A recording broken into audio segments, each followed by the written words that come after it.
아델 저택 안쪽 비밀 서재의 문이 닫힌 뒤에도 진주는 한동안 움직이지 못했다.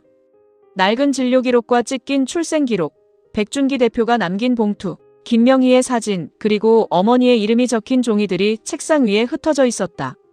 진주는 손끝으로 그 종이들을 하나씩 만졌다. 모든 것이 낯설었고 모든 것이 익숙했다. 아버지가 자신을 딸로 키웠다는 사실은 변하지 않았다. 그러나 자신이 태어난 순간을 둘러싼 진실은 아직도 어둠 속에 있었다. 그 어둠 속에서 다니가 서 있었다. 다니는 아무 말도 하지 못했다. 그녀 역시 흔들리고 있었다. 진주가 알고 싶어하는 진실이 단순히 출생 기록 하나로 설명될 수 없다는 것을 알기 때문이었다. 김명희의 죽음, 백준기의 사고, 진주 어머니의 기록, 박태호 회장의 서명, 그리고 사라진 아이. 그 모든 조각은 한 사람의 인생을 무너뜨릴 만큼 무거웠다. 진주가 먼저 입을 열었다. 다니 씨. 다니는 고개를 들었다. 진주의 목소리는 떨렸지만 또렷했다. 제가 누구인지 말해줘요. 다니의 눈가가 붉어졌다. 진주 씨는 백준기 대표님의 딸이에요. 그분이 목숨처럼 키운 딸이에요. 그 말 말고요. 진주는 숨을 삼켰다.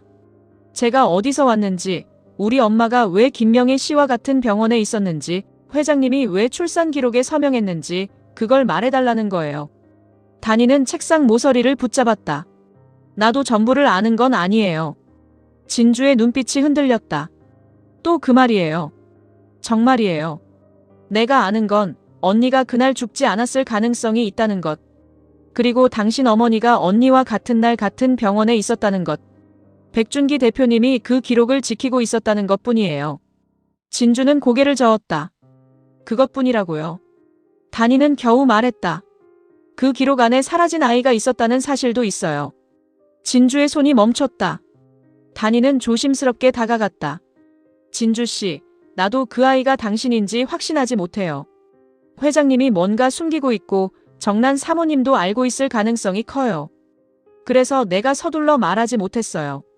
진주는 아픈 듯 웃었다. 말하지 못한 게 아니라 말하지 않은 거죠. 다니는 대답하지 못했다. 진주는 오래된 봉투를 다시 열었다. 안에는 작은 사진 한 장이 들어있었다. 젊은 백준기가 갓난아이를 품에 안고 있었다. 사진 뒷면에는 단정한 글씨가 적혀 있었다. 이 아이는 내가 끝까지 지킨다. 진주의 눈물이 사진 위로 떨어졌다. 아빠는 알고 있었어요. 다니가 다가왔다. 진주는 사진을 가슴에 품었다. 아빠는 내가 누구인지 알고도 나를 딸로 키웠어요. 다니는 낮게 말했다. 그래서 더 아버지였던 거예요. 그 말에 진주의 눈빛이 무너졌다. 그녀는 더 이상 버티지 못하고 의자에 주저앉았다. 다니도 천천히 무릎을 낮춰 그녀 앞에 앉았다. 두 사람은 오래도록 서로를 바라보았다. 한 사람은 언니를 잃었다고 믿고 자신의 이름을 버린 여자였고, 한 사람은 아버지를 잃고 다른 이름으로 돌아온 여자였다. 서로를 의심했고 서로에게 상처를 주었지만 결국 같은 진실의 가장자리에서 떨고 있었다. 진주가 떨리는 손을 내밀었다. 다니 씨가 제 가족일 수도 있다는 거예요. 다니의 입술이 떨렸다. 아직 확실하지 않아요. 그래도. 진주는 손을 더 앞으로 내밀었다. 저 지금 너무 무서워요. 다니는 그 손을 바라보다 천천히 잡았다. 두 손이 맞닿는 순간 두 사람의 눈에 동시에 눈물이 고였다. 다니는 속삭이듯 말했다. 나도 무서워요. 진주는 눈물을 닦지 못한 채 웃었다. 우리 둘 다 참 오래 버텼네요. 다니는 고개를 끄덕였다. 진주 씨가 여기까지 살아와줘서 고마워요. 진주는 다니의 손을 더 세게 잡았다. 다니 씨도요. 그 짧은 말 하나에 다니의 얼굴이 완전히 무너졌다. 그녀는 진주의 손을 놓지 못했다. 언니를 잃고 조카 민준을 지키기 위해 김명희라는 이름으로 살아오며 얼마나 많은 밤을 혼자 견뎠는지 아무에게도 말하지 못했다. 그런데 지금 진주가 자신에게 살아와줘서 고맙다고 말하고 있었다. 그때 문 밖에서 제임스의 목소리가 들렸다. 들어가도 되겠습니까? 다니가 눈물을 닦았다. 진주는 고개를 끄덕였다. 잠시 뒤 제임스와 윤정, 우진, 한 선생이 방 안으로 들어왔다. 누구도 먼저 말을 꺼내지 못했다. 제임스는 책상 위 자료와 두 사람의 잡은 손을 보고 모든 것을 짐작했다. 그는 평소에 능청스러운 얼굴을 지우고 천천히 단희를 바라보았다. 김단희 씨는 어떻게 그 세월을 버틴 겁니까? 단희는 한참 동안 대답하지 못했다. 그녀는 진주의 손을 바라보다 조용히 말했다. 지켜야 할 사람이 있으니까요. 제임스의 눈빛이 흔들렸다. 단희는 말을 이어갔다. 언니가 남긴 아이 민준이, 그리고 언젠가 진실을 알아야 할 사람들. 제가 무너지면 그 사람들까지 전부 묻힐 것 같았어요. 윤정이 눈물을 훔쳤다. 단희야. 단희는 애써 웃었다. 근데 사실은 저도 여러 번 무너졌어요. 그냥 아무도 못 보게 숨어서 무너졌을 뿐이에요. 진주는 그 말을 듣고 단희의 손을 더 세게 잡았다. 한 선생은 낮은 목소리로 말했다. 이제부터는 숨지 말거라. 숨으면 또 누군가 그 빈틈에 거짓을 심는다. 단희는 고개를 끄덕였다. 진주는 사진과 기록을 정리해 봉투에 넣었다. 그럼 이제 다음으로 뭘 해야 해요? 단희는 그녀를 보았다.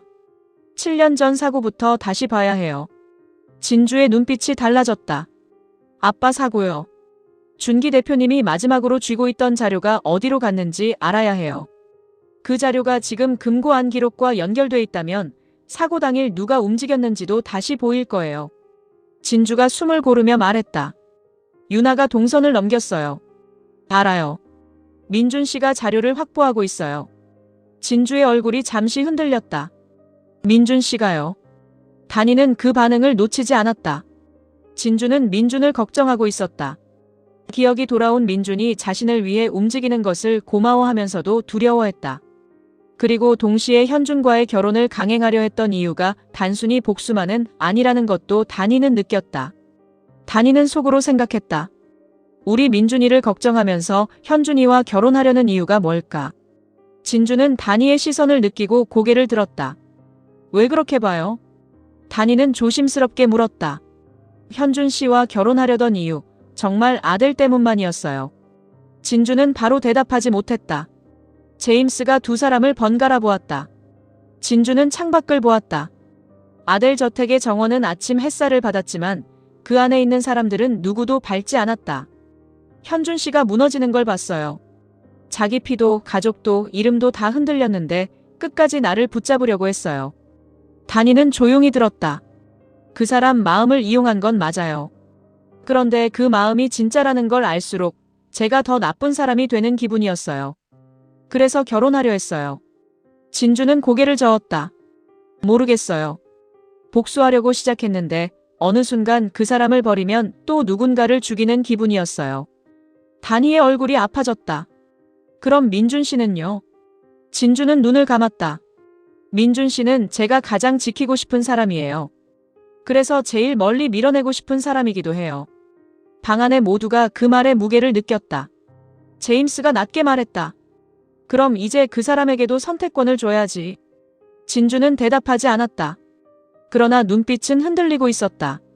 그 무렵 유나의 집에는 등기 우편이 도착했다. 영실은 아무 생각 없이 우편을 받아들고 거실로 들어왔다. 삼식은 식탁 앞에서 신문을 펼쳐놓고 있었지만 글자는 하나도 읽지 못하고 있었다. 유나는 방에서 내려와 물 한 잔을 마시려던 참이었다. 영실이 봉투를 흔들며 말했다. 유나야, 내 앞으로 먼 등기가 왔는데. 유나는 무심히 받아들었다. 뭔데요? 봉투를 뜯던 그녀의 손이 멈췄다. 첫 장의 제목이 눈에 들어왔다. 손해배상 청구 및 민사소송 예고 통지. 유나는 그 자리에서 굳었다. 삼식이 다가왔다. 뭐냐? 유나는 서류를 넘겼다. 표정이 점점 하얗게 질렸다. 삼식이 빼앗아 읽다가 두 눈이 커졌다. 손해배상 10억. 영실이 놀라 소리쳤다. 10억이라니 뭔 10억이요. 삼식은 말을 더듬었다. 해외 유학 지원금 전액 반환, 특별 채용으로 인한 급여 및 재반 부당이익, 공모전 운영, 신뢰훼손 손해, 조사 비용과 법률 대응 비용 일체. 영실은 서류를 보며 입을 벌렸다.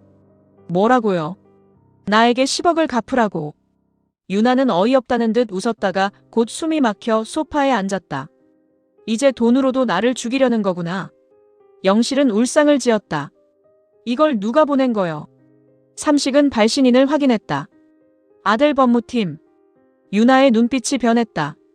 박민준이야. 삼식이 이를 갈았다. 그놈이 결국 우리 집을 아주 말려 죽이려고 드는구먼. 유나는 한숨을 쉬었다. 처음에는 분노가 올라왔지만 곧 계산이 뒤따랐다. 민준이 자신을 압박하기 시작했다. 7년 전 일도, 공모전 조작도, 특별 채용까지 모두 끄집어내겠다는 뜻이었다.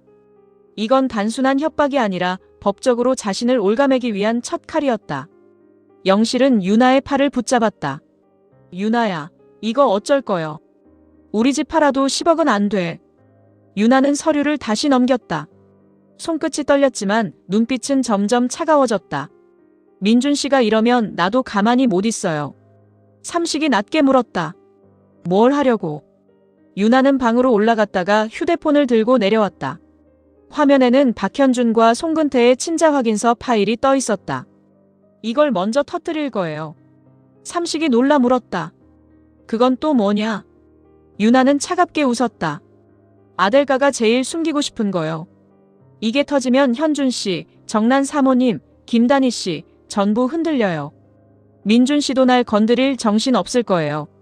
영실은 딸을 붙잡았다. 그런 거 하지 마. 너 그러다 더 큰일 나. 유나는 손을 뿌리치지 않았지만 눈빛은 멀어져 있었다. 엄마, 나 이제 착한 척 안 해요. 나 살려면 누구든 먼저 흔들어야 해요. 삼식은 유나의 표정을 보며 불안에 잠겼다. 딸은 죽음을 생각하던 자리에서 살아남겠다고 결심했지만 그 결심은 다시 누군가를 벼랑으로 밀 준비를 하고 있었다. 한편 현주는 아들 저택 별관의 빈 방에서 홀로 앉아 있었다. 결혼식이 무너진 뒤 그는 누구도 만나지 않았다. 정란은 그를 찾아오려 했지만 현주는 문을 열어주지 않았고 송근태가 찾아왔을 때도 대답하지 않았다. 자신이 송근태의 아들이 아닐 수도 있다는 태호 회장의 말은 그를 다시 무너뜨렸다. 그는 누구의 아들인가? 태호의 아들이라 믿고 살다 버림받았고 송근태의 아들이라 받아들이려는 순간 그것마저 흔들렸다. 그때 문 밖에서 누군가 조심스럽게 말했다. 현준 씨. 진주였다. 현주는 대답하지 않았다. 진주는 문 앞에 서서 말했다. 들어가도 돼요. 오래 기다린 뒤 문이 열렸다. 현주는 창가에 서 있었다. 얼굴은 지쳐 있었고 눈빛은 깊게 가라앉아 있었다. 무슨 일입니까? 호칭이 다시 멀어졌다. 진주는 그 변화에 마음 한구석이 아팠다. 괜찮은지 보러 왔어요. 현주는 웃었다. 그 말이 제일 잔인한 거 알죠? 진주는 입술을 깨물었다. 미안해요. 또 미안하다고 하네요. 현주는 그녀를 바라보았다. 진주 씨는 미안하면 늘 다음 칼을 준비하더라고요. 진주는 고개를 숙였다. 오늘은 그런 얘기 아니에요. 그럼 뭔데요? 진주는 봉투 하나를 꺼냈다. 이걸 봐야 해요. 현주는 봉투를 받지 않았다. 또 내 출생 얘기입니까? 진주는 고개를 저었다. 7년 전 사고 실말이에요. 당신이 알고 있던 정란 사모님, 회장님, 송 기사님 관계와도 연결될 수 있어요. 현준의 얼굴이 굳었다. 송 기사님, 당신이 진실을 피하면 누군가 계속 당신 이름으로 거짓말을 만들 거예요. 현주는 천천히 봉투를 받았다. 안에는 사고 당일 아델 차량 출입 기록이 있었다. 그중 하나의 차량 운전자로 송근태의 이름이 적혀 있었다. 현준의 손이 굳었다. 이날 송 기사님이 현장 근처에 있었다고요. 진주는 낮게 말했다. 그 기록을 준 건 단희 씨예요. 현준이 고개를 들었다. 김 사장님이 왜 나한테? 당신도 알아야 한다고 했어요. 현주는 한동안 서류를 바라보다 낮게 웃었다. 모두가 이제 와서 나한테 진실을 준대요. 평생 숨겨놓고. 진주는 할 말이 없었다. 현주는 서류를 접었다. 그래요. 봐야겠네요. 내가 누구 아들인지보다 그 사람들이 내 이름으로 뭘 숨겼는지. 그 말에서 현준의 눈빛이 달라졌다. 무너진 남자가 아니라 자신을 만든 거짓말을 직접 파헤치려는 사람이었다. 아델 저택 거실에는 가족들이 모여 있었다. 진주, 단희, 민준, 제임스, 윤정, 한 선생, 우진이 한자리에 앉았다. 완전한 화해는 아니었다. 하지만 진실을 감당하기 위해 잠시 같은 자리에 모인 사람들이었다. 민주는 진주와 조금 떨어져 앉았지만 시선은 자꾸 그녀에게 향했다. 진주는 그 시선을 느끼면서도 쉽게 마주보지 못했다. 제임스가 조심스럽게 말했다. 이제 각자 알고 있는 걸 숨기면 안 됩니다. 누가 누구를 지킨다는 이유로 또 숨기면 박태호 회장님과 오정란 사모님이 만든 지옥과 다를 게 없어집니다. 단이는 고개를 끄덕였다. 맞아요. 그녀는 진주를 바라보았다. 준기 대표님 사고 실마리부터 말할게요. 진주는 숨을 삼켰다. 단이는 낡은 수첩을 펼쳤다. 사고 당일 준기 대표님은 아들 본사로 오려던 게 아니었어요. 원래는 이화채로 오기로 돼 있었어요. 명희 언니가 남긴 기록과 당신 어머니 기록 일부를 한 선생님께 맡기려고요. 진주의 눈빛이 흔들렸다. 그런데 왜 사고 장소가 바뀌었어요? 누군가 중간에서 장소를 바꿨어요. 민준이 낮게 물었다. 누가요? 단이는 다른 종이를 꺼냈다. 당시 준기 대표님에게 마지막으로 위치를 보낸 휴대폰은 최유나 씨 명이었어요. 진주의 얼굴이 굳었다. 민준의 손이 떨렸다. 단이는 말을 이었다. 하지만 그 메시지가 유나 씨 손에서 직접 보낸 건지는 확인이 필요해요. 유나 씨가 알고 있었던 건 맞지만 누가 시켰는지, 누가 폰을 사용했는지는 아직 열려 있어요. 진주는 낮게 말했다. 유나는 알아요. 분명히 알아요. 민준은 자리에서 일어나려 했다. 진주가 그의 팔을 붙잡았다. 민준 씨. 민준은 그녀를 보았다. 진주는 고개를 저었다. 이번엔 제가 물을게요. 민준은 가슴이 아픈 얼굴로 말했다. 혼자 가지 마. 진주는 잠시 머뭇거렸다. 같이 가요. 그 말에 민준의 눈빛이 흔들렸다. 진주가 처음으로 그를 밀어내지 않았다. 그러나 바로 그때 윤정의 휴대폰이 울렸다. 윤정은 내용을 확인하고 얼굴이 굳었다. 단이야, 큰일 났어. 단이가 돌아보았다. 윤정은 휴대폰을 내밀었다. 유나 쪽에 10억 손해배상 등기가 들어갔대. 아들 법무팀 명의로. 민준의 얼굴이 굳었다. 진주가 그를 보았다. 민준 씨가 한 거예요. 민준은 잠시 침묵했다. 법무팀의 자료 검토를 지시한 건 맞아. 하지만 오늘 바로 등기 보낸 건 내가 아니야. 단이의 눈빛이 날카로워졌다. 회장님이 움직이신 거예요. 한 선생이 낮게 말했다. 박태호 회장이 유나를 압박해서 입을 막으려는 걸 수도 있고 반대로 입을 열게 만들려는 걸 수도 있다. 진주의 얼굴이 굳었다. 그럼 유나가 위험해요. 민준이 말했다. 유나 씨가 위험한 게 아니라 누군가 유나 씨를 폭탄으로 쓰려는 겁니다. 그 순간 현준이 거실로 들어왔다. 손에는 사고 당일 차량 기록이 들려 있었다. 그의 얼굴은 하얗게 질려 있었다. 송 기사님이 7년 전 사고 현장 근처에 있었던 기록이 맞습니까? 단이가 천천히 일어섰다. 현준 씨. 현준은 더 이상 참지 못한 얼굴이었다. 그럼 송 기사님은 우리 엄마가 아니라 준기 대표님 사고에도 관련된 겁니까? 아무도 바로 대답하지 못했다. 현준은 웃었다. 이제 알겠네요. 내 출생이 문제가 아니라 내 주변 사람들 모두가 사고와 연결돼 있었어. 그의 눈빛이 진주에게 향했다. 진주 씨. 진주가 그를 보았다. 현주는 낮게 말했다. 만약 송 기사님이 당신 아버지 사고에 관련돼 있으면 당신은 나까지 용서 못하겠죠. 진주는 고통스럽게 대답했다. 현준 씨가 한 일이 아니잖아요. 그 말 내가 참 많이 했어요. 엄마가 한 일, 회장님이 한 일, 송 기사님이 한 일, 전부 내 일이 아니라고. 그는 눈물을 참았다. 그런데 이상하게 전부 내 몸에 묻어 있어요. 진주는 아무 말도 하지 못했다. 그때 민준의 휴대폰이 울렸다. 발신자는 유나였다. 민준은 전화를 받지 않으려 했지만 진주가 고개를 끄덕였다.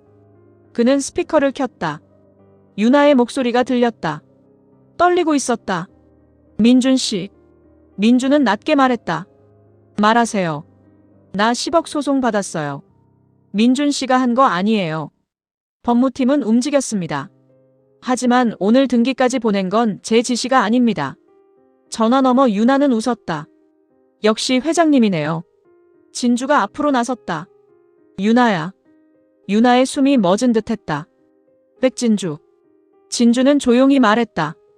7년 전 사고 당일 내 휴대폰으로 보낸 위치 메시지. 내가 보냈어. 유나는 바로 대답하지 못했다. 진주는 눈물을 삼켰다. 거짓말하면 나 이번엔 너 안 봐. 유나는 한참 뒤 말했다. 내가 보냈어. 민준의 눈빛이 차갑게 굳었다.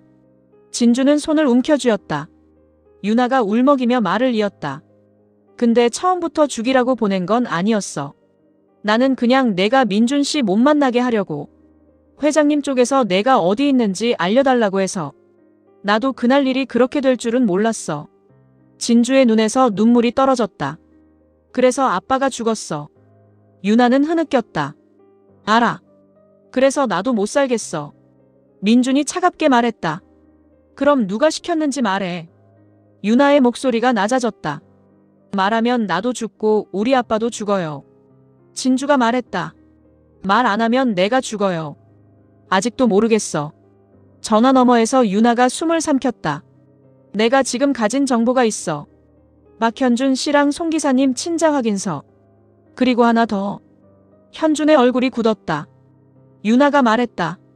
7년 전 사고 날 송 기사님이 탄 차에 누가 같이 있었는지. 모두가 굳었다. 민준이 낮게 물었다. 누구였습니까? 유나가 대답하려는 순간 전화가 끊겼다. 민준은 다시 전화를 걸었지만 연결되지 않았다. 삼식의 집. 유나의 방문이 열려 있었다. 영실이 울며 방 안으로 들어갔다. 유나야. 방은 비어 있었다. 책상 위에는 10억 손해배상 등기와 휴대폰만 놓여 있었다. 그리고 휴대폰 화면에는 보내다 만 메시지가 떠 있었다. 송근태와 함께 있던 사람은 김명희였다. 유나는 사라졌다. 아들 저택 거실. 민주는 끊긴 전화를 바라보며 굳었다. 진주는 마지막으로 들은 이름이 머릿속에 박혔다. 김명희. 단희의 손이 떨렸다. 현주는 숨을 삼켰다. 진주가 천천히 단희를 바라보았다. 김명혜 씨가 7년 전 우리 아빠 사고 현장에 있었다는 뜻이에요. 단희는 고개를 저었다. 아니에요. 그러나 목소리는 흔들리고 있었다. 현준이 낮게 말했다. 그럼 이제 진짜 물어야겠네요. 그는 단희를 바라보았다. 김명혜 씨는 살아있습니까? 그 순간 저택 현관 쪽에서 옥집사가 들어왔다. 그녀는 손에 작은 봉투를 들고 있었다. 모두의 시선이 그녀에게 향했다. 옥집사는 진주에게 봉투를 건넸다. 방금 대문 앞에 놓여 있었습니다.